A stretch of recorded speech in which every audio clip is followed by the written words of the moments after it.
Good evening. This is CTV News for November 6th. I'm Patricia Vallone. And I'm Gina Barty. Thanks for joining us.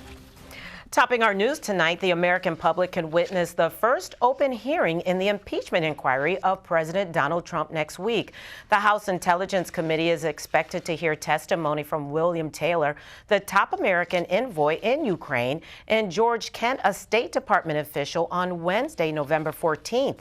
The panel will also meet with Marie Yovanovitch, the former ambassador to Ukraine. Trump is being accused of pressuring Ukraine to investigate Hunter Biden, the son of former Vice President Joe Biden. The president and Republicans say the investigation is partisan. Meantime, Congressman Steny Hoyer addressed the impeachment issue this morning as he toured the 2U facility in Lanham.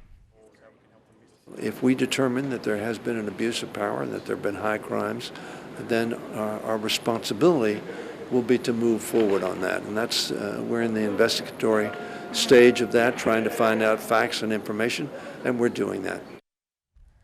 The House Intelligence Committee will host both hearings at 10 a.m. next Wednesday and Friday. Democratic lawmakers propose record funding for school construction and repairs to aging buildings across the state. During a press conference this morning at Forest Heights Elementary School, officials announced legislation for the upcoming General Assembly session.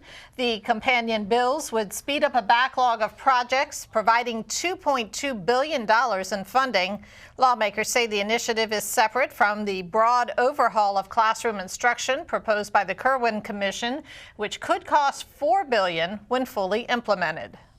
Prince George's County has the second oldest school structures in the state, and we have an $8.5 billion backlog in projects that need to happen to our schools. What we've done is we've made a commitment not only to pass the bill for school construction, not only pass the bill for school construction for the whole state, but we've made a commitment collectively.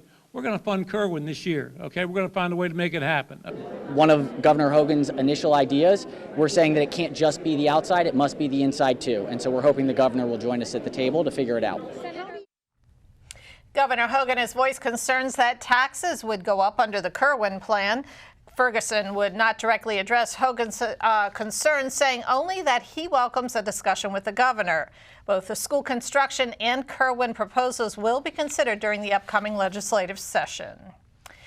And Senator Paul Pinsky says the environment will also be at the forefront of the upcoming General Assembly session. Topping the agenda, climate change. Pinsky says flooding has only been getting worse in the state and blames the governor for dragging his feet on reducing greenhouse gas emissions.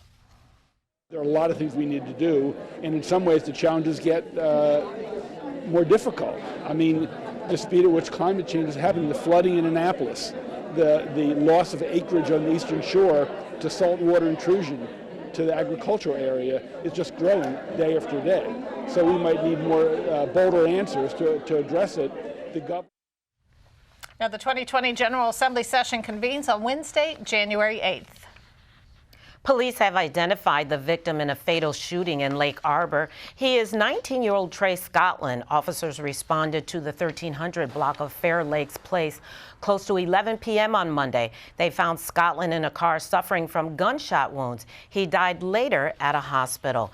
Anyone with information on this case is asked to contact police. And police are still looking for the suspect wanted in a fatal stabbing outside of a Popeyes in Oxon Hill. This is the man who reportedly got into an argument with 28-year-old Kevin Davis Monday night. According to police, Davis cut in a line of waiting customers.